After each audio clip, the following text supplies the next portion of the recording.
If you've ever watched the news or honestly just listened to everyday conversations, you've undoubtedly heard the terms HIV and AIDS linked together. But because they're used so interchangeably, a massive cloud of confusion has kind of formed around them over the years. So today, we're going to clear that up. We are diving into this explainer to break down the spectrum of infection, and we're going to separate medical fact from linguistic fiction. Let's kick things off with Section 1, the core confusion. So are HIV and AIDS literally the exact same thing? I mean, we constantly hear people use the acronym side by side, right? Almost as if they're completely synonymous. And, it's a super easy linguistic trap to fall into, especially when you think back to how early public awareness campaigns grouped them together. But if we look at it from a strictly biological standpoint, are they actually the same entity? The short answer is an emphatic no. No way. They are unequivocally different. Think of it kind of like the relationship between a massive storm out at sea and the eventual flooding on the coast. They're deeply connected, for sure. One definitely leads to the other, but they are distinct points on a chronological spectrum. And understanding this exact spectrum, that is the golden key to really unlocking the science behind the infection. Moving right along to Section 2, defining HIV as the virus. Okay, so HIV is specifically the virus itself. I mean, the V literally stands for virus. It's this microscopic catalyst that enters the body and targets the immune system. Specifically, it goes after your CD4 cells. It is absolute ground zero. Without this specific viral spark, the rest of the spectrum simply cannot happen. Which brings us to Section 3, the spectrum of infection. You see, this biological journey doesn't just happen overnight.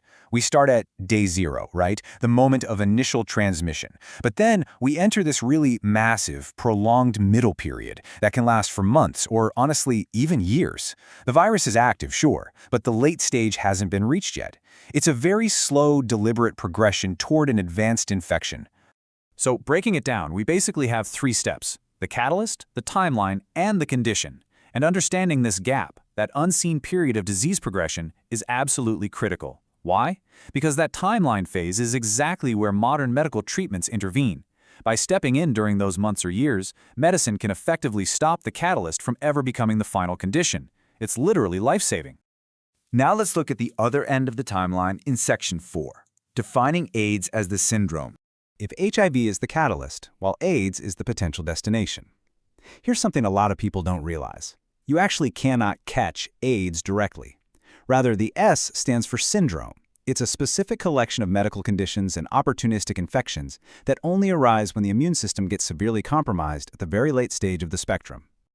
Let's wrap this up with Section 5, a quick summary of the differences.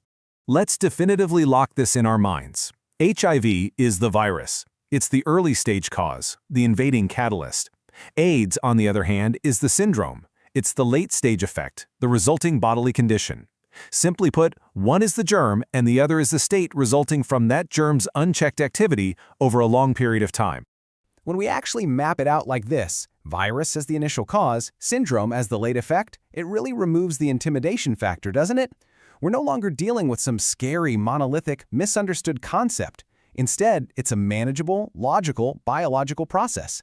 Seeing it this way shifts our understanding entirely. So, I want to leave you with a final, provocative thought to chew on. How does this specific distinction change our entire approach to public health? Well, when we actually know the difference between a manageable virus and a late-stage syndrome, it completely changes how we support those affected. It replaces irrational fear with structured, empowering knowledge. So keep this framework with you the next time you hear these terms being thrown around. Thanks for exploring this explainer with me, and as always, keep asking the right questions.